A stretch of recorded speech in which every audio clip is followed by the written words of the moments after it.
Hello friends, इस video में हम बात कर रहे हैं hormonal control of male reproductive system. तो मेल रिप्रोडक्टिव सिस्टम को कंट्रोल करने वाले दो हार्मोन हैं। पहला तो है एफएसएच। एफएसएच मतलब आपका फॉलिकुलर स्टिमुलेटिंग हार्मोन। ठीक है, यहाँ पे मैं फुल फॉर्म लिख दे रहा हूँ, फॉलिकुलर स्टिमुलेटिंग हार्मोन। ओके। और दूसरा जो हार्मोन है जो मेल रिप्रोडक्टिव सिस्टम में इन्वॉल्व रहता है वो है ICSH। ये है इंटरस्टिशियल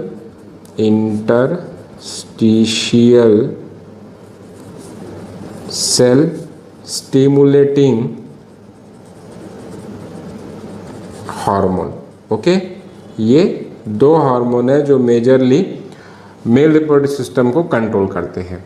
तो इसमें से जो FSH है, फॉलिकुलर स्टिमुलेटिंग हार्मोन जो है, ये एक्चुअली में स्टिमुलेट करता है जर्माइनल एपिथेलियम को। जर्माइनल एपिथेलियम आपको याद होगा कहाँ पे होता है। ठीक है, जैसे हमने यहाँ पर देखा था कि टेस्टिस जो होती है, टेस्टिस के अंदर में इस टाइप से सेमिनिफेरस लोबल्स होते हैं और उसके अंदर में जो है यहाँ पर सेमिनिफेरस ट्यूबल्स होते हैं। ये सेमिनिफेरस ट्यूबल का जब हमने टीएस देखा था तो हमने इस टाइप से देखा था कि इसमें कुछ छोटी सेल्स होती है और कुछ बड़ी सेल्स होती है। ओके, जो छोटी वाली सेल होती है उसको हम बोलते हैं जर्म सेल और जो बड़ी वाली सेल होती है इसको हम बोलते हैं नर्स सेल। तो ये है आपकी जर्म सेल। तो ये जर्म सेल की जो लेयर है इसी को हम बोलते हैं जर्माइनल एपिथेलियम और यही जो लेयर है ये आगे जाकर डिवाइड होके स्पर्म बनाने वाली है और जो बड़ी वाली सेल है इसको हम क्या बोलते हैं, नर्स सेल। ओके, जो डेवलपिंग स्पर्म को न्यूट्रिशन देने का काम करेगी। ठीक है, अब ये जर्माइनल एपिथेलियम में हमने क्या समझा, इसमें क्या होती है, ये किससे बनी हुई होती है, ये बनी हुई है जर्म सेल से और जर्म सेल फिर उसकी होगी मियोसिस। मियोसिस मतलब कि रिडक्शनल डिवीज़न, मतलब ये डिप्लॉइड सेल होती है जो कि डिवाइड होके क्या बनाने वाली है, गैमेट्स बनाने वाली है, मेल गैमेट है ना, जो कि हैप्लॉइड इन नेचर होगा। ठीक है, साथ में ये जर्माइनल एपिथेलियम में आपको और क्या मिल रहा है, इसमें रहेगी सर्टोली सेल्स। ठीक है, सर्टोली सेल्स को और एक नाम क्या है, सर्टोली सेल, इसको और एक नाम है नर्स सेल। ठीक है, तो ये सर्टोली सेल क्या करती है, ये दो टाइप के प्रोटीन बनाती है। ये प्रोटीन बनाती है दो टाइप के। पहला जो प्रोटीन है उसको बोलते हैं हम एंड्रोजन बाइंडिंग प्रोटीन। ओके, और दूसरा जो प्रोटीन है उसको बोलते हैं हम इनिबिन। अब जैसे मान लीजिए इसके फंक्शन को हम समझ लेते हैं कि ये सेमिनिफेरस ट्यूबल है। सेमिनिफेरस ट्यूबल में ये इस टाइप से बड़ी सेल्स जो है जिसको हम बोल रहे हैं सर्टोली सेल। ओके, ये सर्टोली सेल है। ठीक है, इसके बीच में ये छोटी वाली सेल है जिसको हम बोल रहे हैं जर्म सेल। अब ये जर्म सेल, इसको मैं लेबल कर दे रहा हूँ जर्म सेल।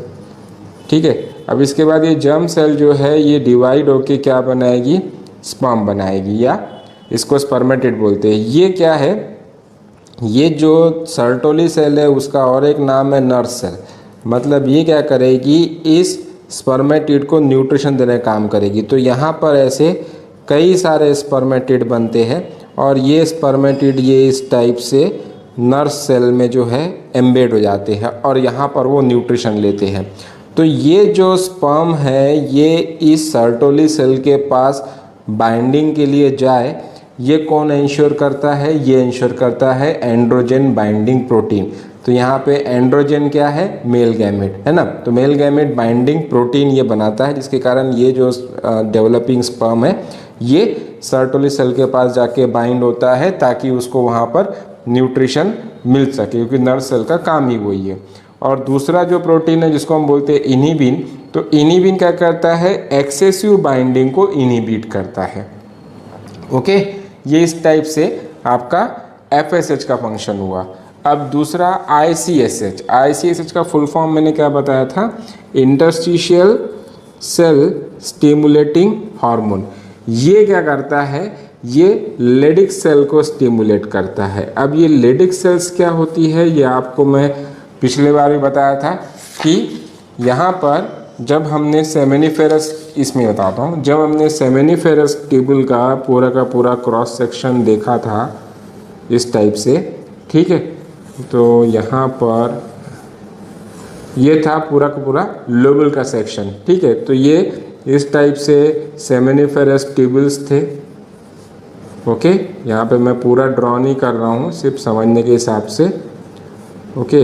हम जानते हैं एक एक लोबल में 1 से लेकर 3 सेमेनिफेरस ट्यूबुल्स हो सकते हैं, ठीक है। तो ये क्या है, ये है सेमेनिफेरस ट्यूबुल।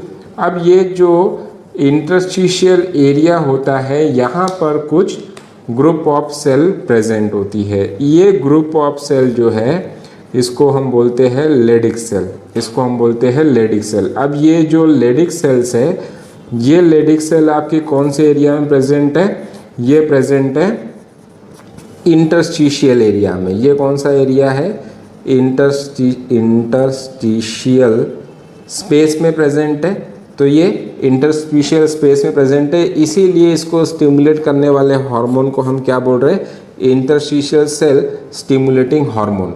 तो ये लेडिक सेल जो है, ये लेडिक सेल क्या करता है, ये लेडिक सेल बनाता है,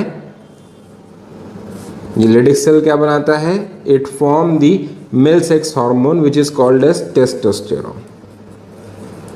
ये क्या कर रहा है, टेस्टोस्टेरोन बनाता है, कौन, लेडिक सेल, ठीक है।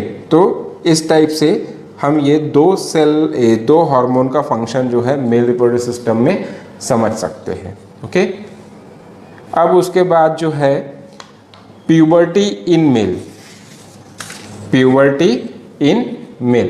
तो प्यूबर्टी इन मेल जो है वो हम अगर समझना चाहे तो इस टाइप से समझ सकते हैं कि किन किन सिम्टम को देख के हम प्यूबर्टी इन मेल को गेस कर सकते हैं, ठीक है।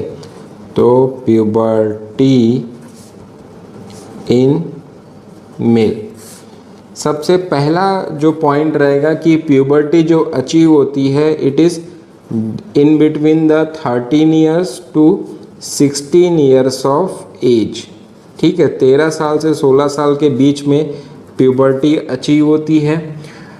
इस टाइम पे मेल्स में स्पर्मेटोजेनेसिस की प्रोसेस जो है वो स्टार्ट होती है, spermatogenesis starts, okay. Third point हम बोल सकते हैं कि secondary sexual organs develop and becomes functional, ठीक है। सेकेंडरी सेक्सुअल ऑर्गन्स जो है वो क्या होते हैं, they develop and becomes functional, and becomes functional, ठीक है। उसके बाद नेक्स्ट पॉइंट कि इस टाइम पे प्यूबर्टी के टाइम पे मेल की जो है वॉइस वो थोड़ी डीप हो जाती है, भारी हो जाती है आवाज़, because of the enlargement of voice box, enlargement of voice box की वजह से डीप वॉइस डेवलप हो जाती है। हेयर पैटर्न डेवलप हो जाता है बॉडी के ऊपर में, hair pattern on body, okay. और उसके बाद हाइट जो है वो थोड़ी सी बढ़ने लगती है, हाइट इंक्रीजेस, और शोल्डर जो है वो थोड़े से ब्रॉड होने लगते हैं। तो ब्रॉडनिंग ऑफ शोल्डर्स, इस टाइप से हम hormonal control of male reproductive system को पूरा कंप्लीट करते हैं, ओके। Thank you.